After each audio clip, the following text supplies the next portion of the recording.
Yeah, so let me bring you to speed how the APC government is actually destroying this country. They are finishing us. They are finishing this country. Believe most of us are not much interested in finding all these things out. But if you are not, this is your lucky day. Let me give you a rundown how these people are destroying right from that of time of Buhari, how they scatter everything for this country. They have been destroying the economy right from the time of Buhari, and they are still doing that. These people, they are more or less a virus that has affected this country and want to destroy it from inside out. Let me give you a rundown how how they are destroying the economy of this country, and there's not there with this present government. There is no even hope that things there will be a turnaround, things will change, the economy will improve. We are not seeing any hope. We are not seeing there is no light at the end of the tunnel with this government. Nothing like that. I don't want this video to be long. Let me start giving you the rundown. Now, I'm going to start with our GDP. With the GDP, then go then down to the debt of Nigeria.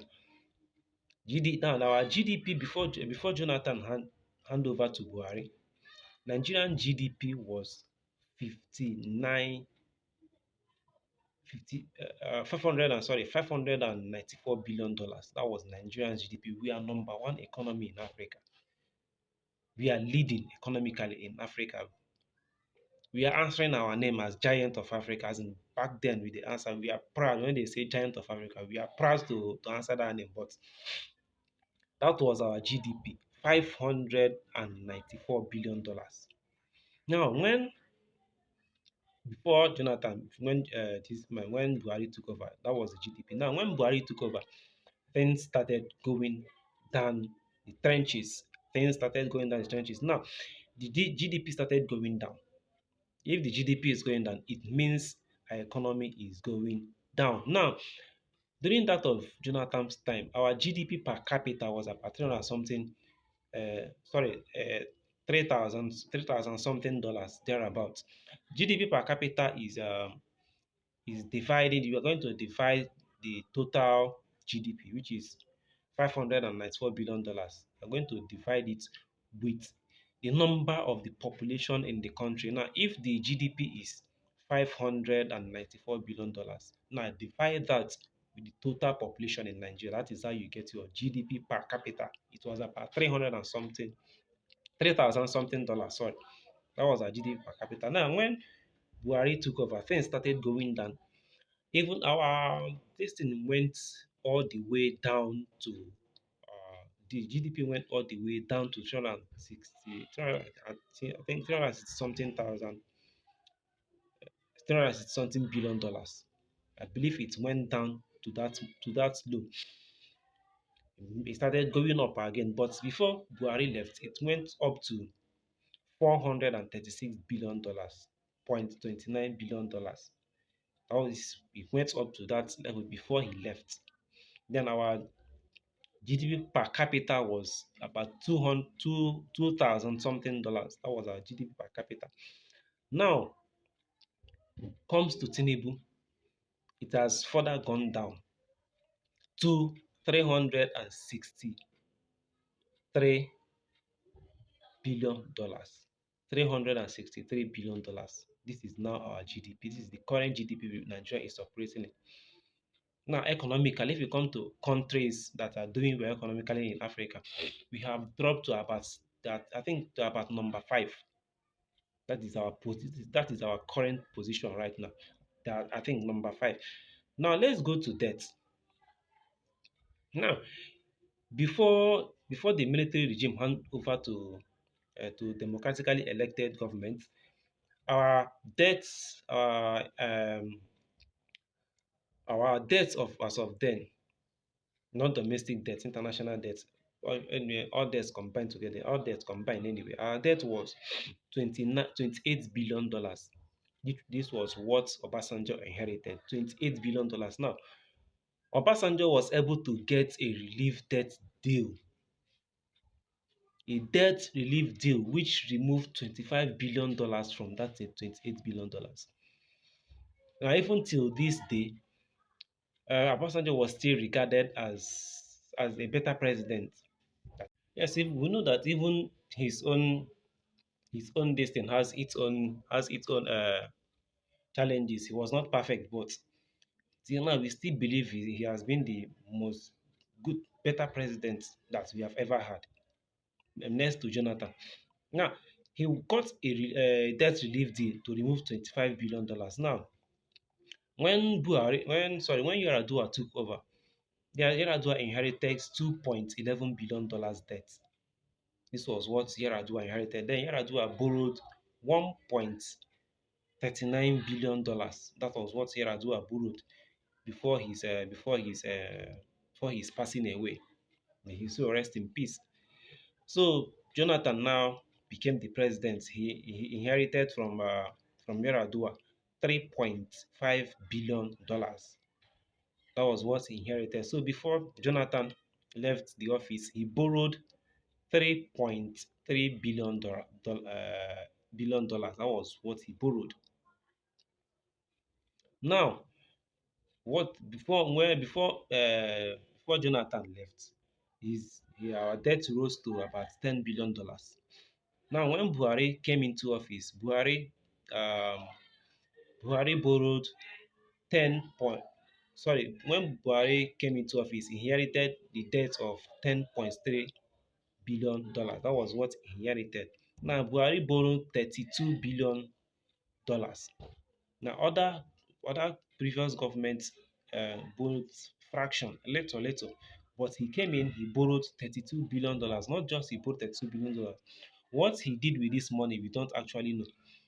This is a country that the economy is going down because it was his tenure that our GDP started dropping. Our GDP per capita started dropping. It was from his tenure. A country that is experiencing such thing. Then he borrowed this amount of money. We didn't see any improvement in anywhere. The only thing that we know that's happened during his tenure was that of the railway that started functioning again with the new train that was bought, and that of second Niger bridge. Even the railway was said that start was a should I say was commissioned. The project was started during the Jonathan regime. That was what was said. So if it was started, it means that Jonathan put in some money.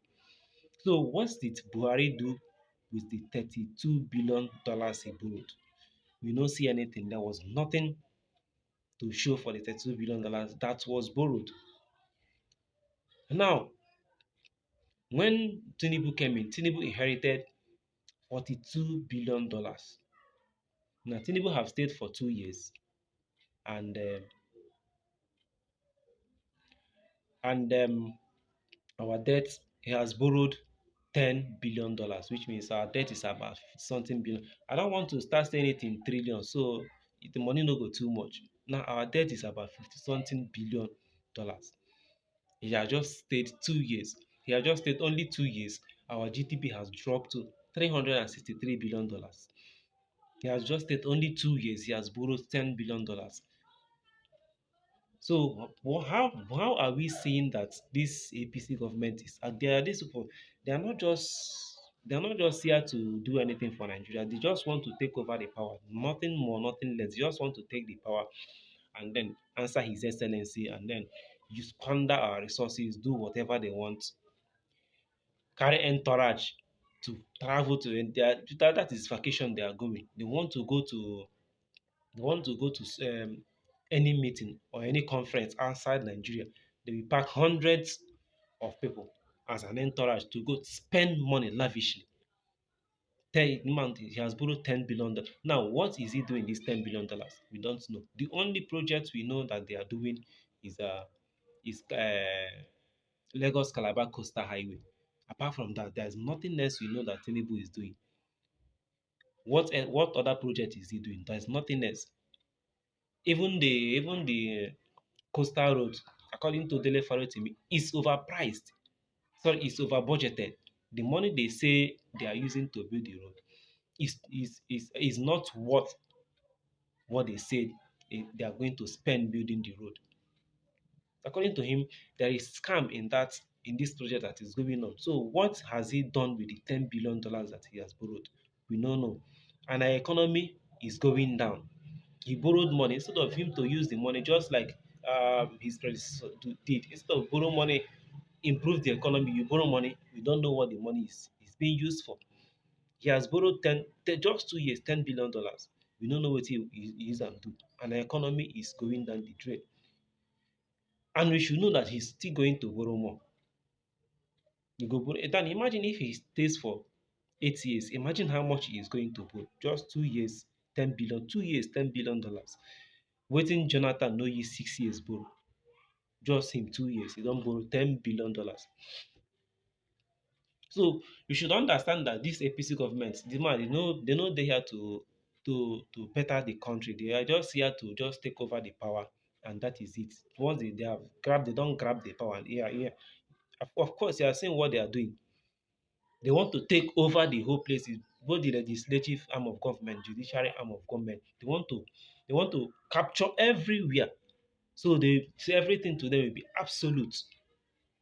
Everything to them will be absolute. There's no opposition, there's no nothing. It's just them everywhere. And they are not planning to do anything. They are not bothered that the country is going through hardship. The economy has become terrible. They don't care, they are not bothered. Because if they are bothered, they'll be using the money they borrow to put some things in place to maybe in the future it will start yielding what is being put for. But beyond, there's nothing to show for you. This just is just to show you that this APC government is actually destroying. And if they continue, everything that eventually Nigeria is going to become the next Zimbabwe. If I thought this Zimbabwe is not going to be better than us.